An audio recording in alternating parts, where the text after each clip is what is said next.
Ethan lived in a small, quiet town where everyone knew each other. The trees were taller than most buildings, and the days moved slowly. For Ethan, however, school was a noisy, confusing place. He was a kind boy with a big heart, but when it came to his studies, he felt lost. Words on a page looked like a jumbled puzzle he could never solve. In class, the teacher's voice would fade into a distant hum, and his mind would wander to the clouds outside the window. He tried to pay attention, he really did, but the information just wouldn't stick. It felt like trying to catch water with his bare hands. Everything just slipped away, leaving him feeling empty and frustrated. This daily struggle made Ethan feel small and invisible. When the teacher asked a question, he would shrink in his chair, hoping he wouldn't be called upon. His classmates, who found the lessons easy, would sometimes laugh when he gave the wrong answer. Their laughter wasn't mean, but it still stung like a tiny needle in his heart.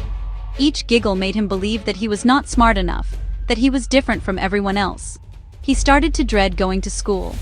The walk that once felt like a happy adventure now felt like a long, heavy journey toward another day of failure and embarrassment. The weight of his struggles followed him home.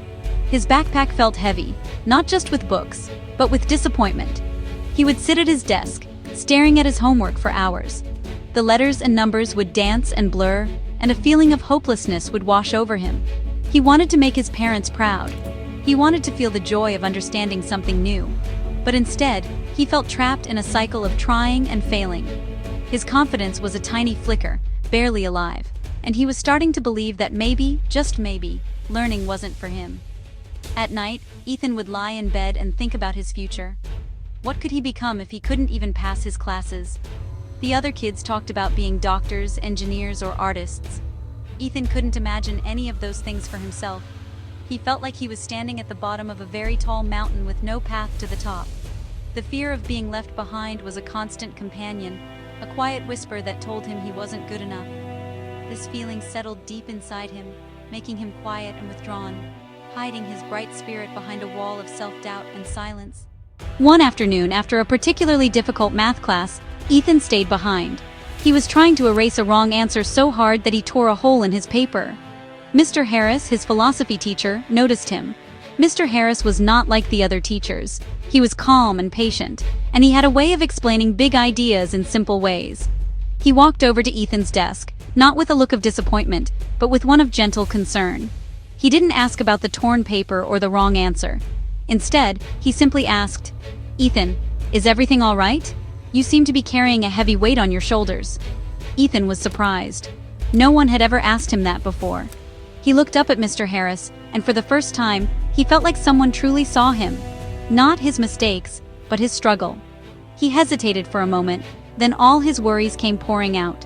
He told Mr. Harris about the jumbled words, the laughter of his classmates, and the heavy feeling of failure that followed him everywhere. He explained that he felt like his brain was broken, that he wasn't smart like the other kids. He spoke quietly, his voice barely a whisper, afraid of being judged for his feelings.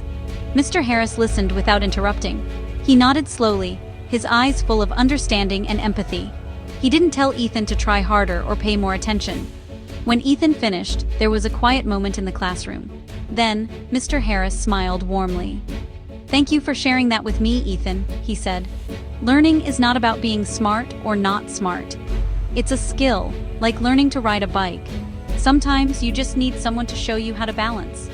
Your mind isn't broken, it just needs the right tools." With that, Mr. Harris promised to help. He told Ethan that they would meet every week. He wasn't going to give him answers or do his homework for him. Instead, he was going to teach him how to learn. "I have a few simple ideas that might help," he explained. "They are not magic tricks, but small, steady steps. They have helped many people before, and I believe they can help you too." For the first time in a long time, Ethan felt a tiny spark of hope. Maybe, just maybe, Mr. Harris was right. Maybe he could learn to ride this bike after all. In their first meeting, Mr. Harris brought a glass of muddy water. "Ethan," he said, "your mind right now is like this water. It's full of worries, distractions, and doubts.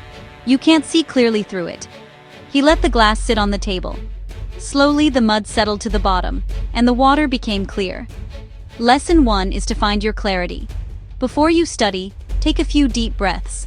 Let your worries settle. A calm mind can see things clearly. This simple idea made perfect sense to Ethan. He realized his mind was always racing with fear, making it impossible to focus on anything else. Next, Mr. Harris lit a small candle. He told Ethan to watch the flame. It was small, but steady and bright. Lesson 2 is to focus like a candle flame, he explained. When you study, put away your phone, find a quiet spot. For just 15 or 20 minutes, give all your attention to one thing. Just like this flame gives all its energy to creating light. Don't try to study for hours. Start with short, focused bursts. A small, bright flame is more useful than a big, smoky fire that goes out quickly. Ethan thought about how he would try to study for hours, only to get distracted and achieve nothing. For their third lesson, Mr. Harris placed a sponge and a wooden block on the desk. He poured a little water on the block, and it just rolled off. Then, he poured water on the sponge, and it soaked it all up. Lesson 3 is to be a sponge, not a block, Mr. Harris said. A block resists new information. A sponge is open and ready to absorb it. Don't just read the words, ask questions. Why is this important? How does this connect to what I already know? A curious mind absorbs knowledge. It doesn't just let it roll off. Ethan understood that he had been acting like a block, expecting information to just magically enter his head. The fourth lesson involved a large, uncut piece of wood. If I told you to carry this, it would be heavy and difficult, Mr. Harris said. He then pointed to a pile of smaller, neatly cut blocks. But if we cut it into small pieces, you could carry them one by one. Lesson 4 is to break big tasks into small blocks. A big chapter can feel scary, but if you break it into small parts, one page, one paragraph, one problem at a time, it becomes manageable. Celebrate finishing each small block. It will make the journey feel easier. Finally, Mr. Harris showed Ethan a handful of tiny seeds. Lesson 5 is to plant seeds every day. You cannot grow a garden in one afternoon. You must plant a seed, water it, and give it sun every day. Learning is the same. Review your notes for just 10 minutes each day. This small, regular effort is how knowledge grows strong. Ethan took Mr. Harris's lessons to heart. He started small.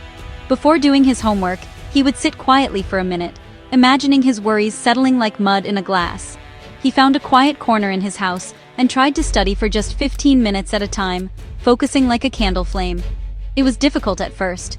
His mind still wandered, but he would gently bring it back. He started asking questions in his head as he read, trying to be a sponge. He would look at a long chapter and break it down into small, manageable parts, feeling a little victory with each part he completed. Slowly but surely, things began to change. The jumbled words on the page started to make a little more sense. He found that by reviewing his notes for just a few minutes each day, planting his seeds, he could remember things in class. One day, the teacher asked a question that he had reviewed the night before. Hesitantly, Ethan raised his hand. He gave the correct answer. The teacher smiled, and a few classmates gave him impressed nods. There was no laughter. In that moment, Ethan felt a warmth spread through his chest. It was the feeling of pride. His confidence grew with each small success. The walk to school no longer felt heavy. He started participating more in class, not because he knew all the answers, but because he was no longer afraid of being wrong. He understood that learning was a process, a journey of small steps. Mr. Harris continued to meet with him, not as a teacher, but as a friend and mentor, always encouraging him. Ethan discovered that he actually enjoyed learning. He found history fascinating and science exciting. The world of books was no longer a scary place. It was a world full of adventure and wonder. Ethan's journey teaches us a beautiful truth. Success is not reserved for a gifted few. It is available to anyone who is willing to try, to be patient, and to believe in themselves. Like Ethan, you can turn your struggles into strengths. It all starts with a single small step, a deep breath, a focused minute, a simple question. Remember that great things are not done by impulse, but by a series of small things brought together. So, be kind to yourself. Celebrate your small victories, and never stop planting your seeds. You have the power to grow into something wonderful.